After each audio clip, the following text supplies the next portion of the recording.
Sabi ko na nga ba, tumama po tayo, no, na iisa-isahin ng SB19 itong Sonara at talaga pong parang training po nila isa-isa ang Sonara. Noong nakaraan po ay nag-duet po si Pablo at syempre pati po si Dominic. Ngayon naman po ay nag-duet sa kanta din ng wakas, no?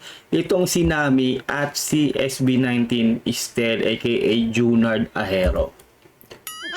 Gagawan po natin yun ng reaction video at ang isa pa po natin gagawin ngayon ng reaction video, hindi ko po kasi napapanood, no, yung SB19 Wyatt Where You At performance video. Simulan na po natin ang ating reaction video. Let's do this. Tingnan natin kung paano banat nila rito.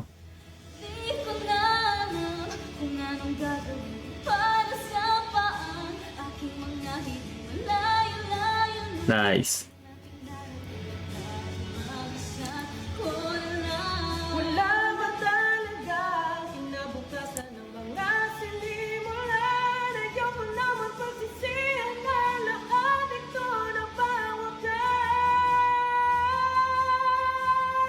Grabe naman yun ni Estel.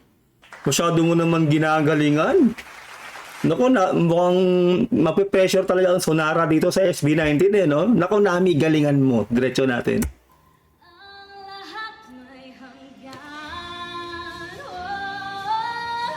Guys.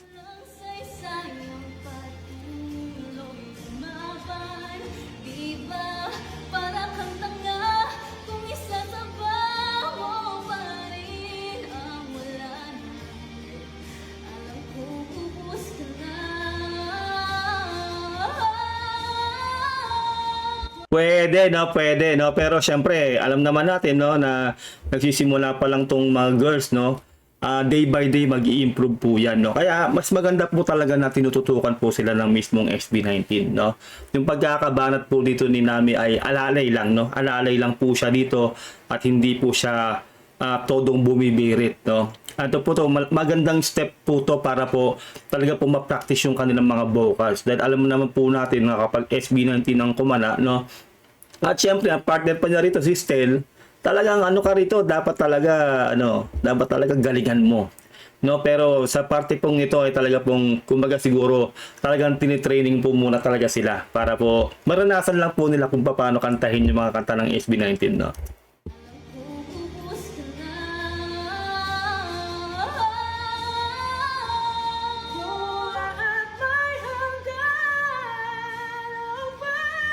Grabe ka, Estel.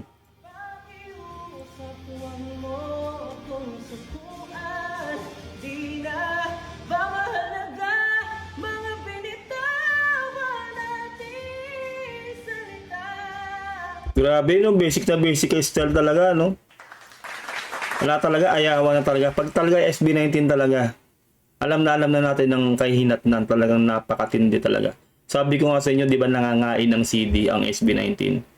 Kaya para sa akin, no, grabe, no? Para kang nakinig ng CD rito kay Estel.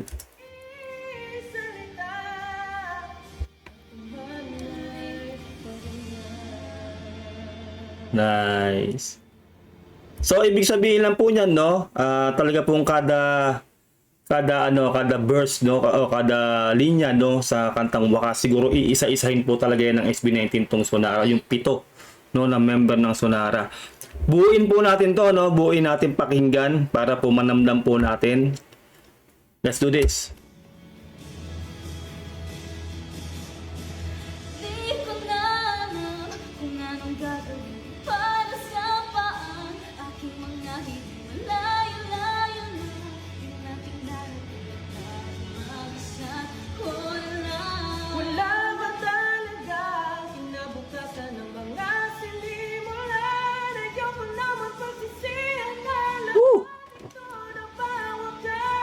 Grabe ka, Estel.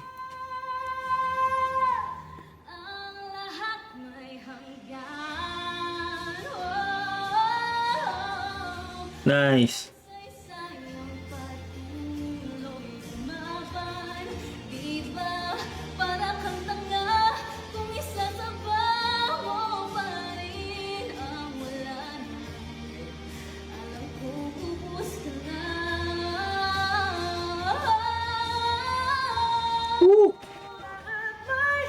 Pwede.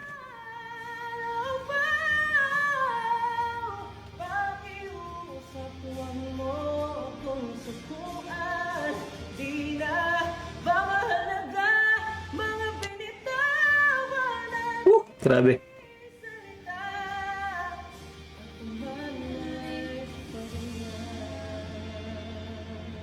Wow.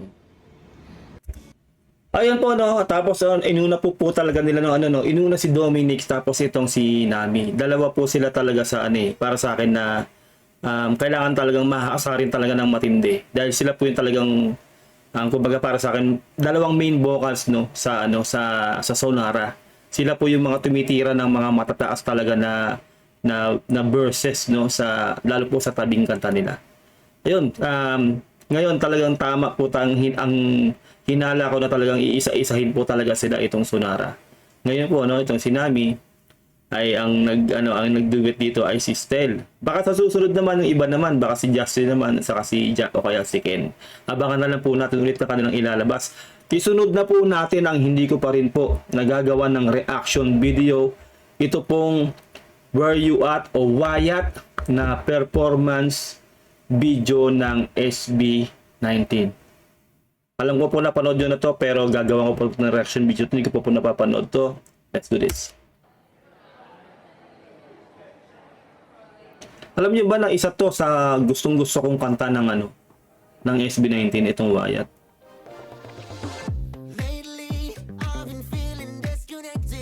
Grabe, ang ganda talaga nitong Wyatt. Kaya po gustong-gusto ko itong Wyatt kasi po old school po tayo, Gen X tayo no. Ito po yung mga kind of music na mga nagigusto. Thunders. Obvious ba Thunders, di ba? Kaya pasok sa akin to. Kaya medyo nalulungkot nga ako na hindi po nila to ganong piniperform sa kanilang mga concert, no? Correct may pamlong po, no? Pero pagkakalam mo po talaga, bihirang-bihira po talaga nila tong i-perform, no? Sa kanilang mga concert. Hey!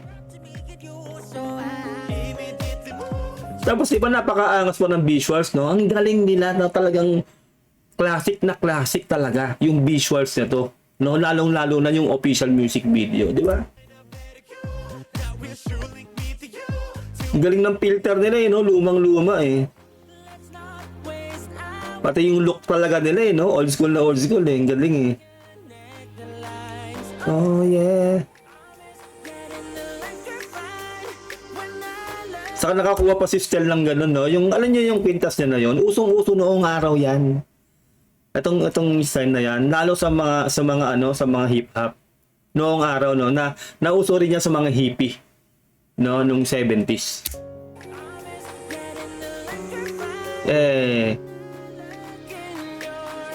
Oh, baby. Ang ganda rin ng lugar ng pinagshootingan nito, no? Ang lakas talaga ng dating sa akin ng Wyatt. Gustong-gusto ko to talaga tong Wyatt. Saka ako may prediction nga ako na kapag talagang nakapenetrate na sila sa international scene.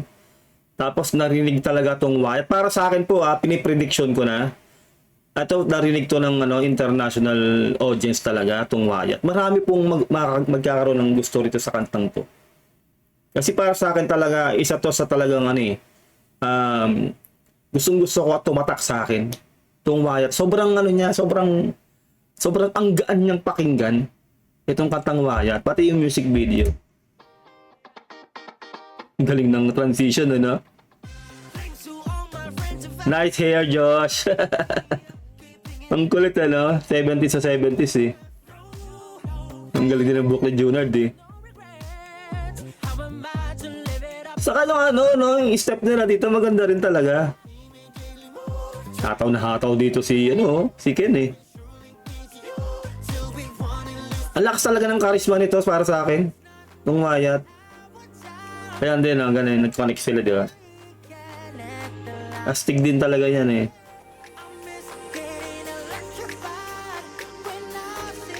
Parang para sa akin na left behind talaga to. Kumbaga parang na-shelf, na-shelf tong Wyatt. Kasi hindi nga nila ganong na-perform. Yung nilabas nila tong kantang Wayat, yun, sunod-sunod yun. Siyempre, nag-guesting pa nga sila sa Amerika, di ba? Yung inano tong Wayat. Pero, yun, hanggang doon na lang yata, no? Hindi na nila naisasama sa mga lineup nila. Sa mga concerts nila, no? Itong Wayat. Na, parang medyo nalungkot ako doon kasi ang laki ng potential nito para sa akin tong Wayat.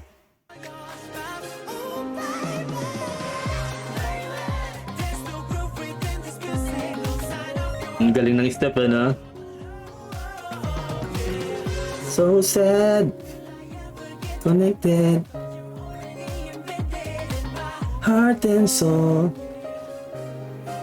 Hey! Yun na, nag-ano na. Nag-ano na sa future, no? Sa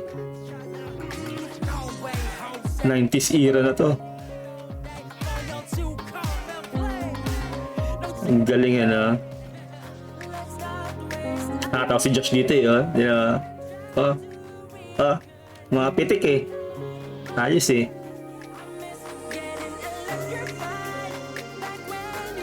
Saka sa akin, simpleng-simple lang yung ano nito, yung step nito. Kumbaga, hindi sila ganun pagod sa step. Kumbaga, hindi masyadong komplikado yung step. Kumbaga, kahit pa paano madaling masabayan. Angas ng itsura ni Justin dito, eh, no? Yun na, oh. Nasa future na sila, di ba? Wow! Taas ng sipa ni Junard na yun, eh, no? Nice! Grabe.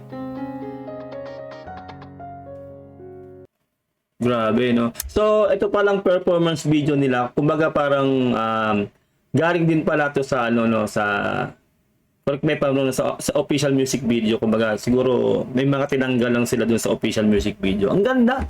Ang ganda ngayon ko lang po ito napanood at ngayon lang dati na-react.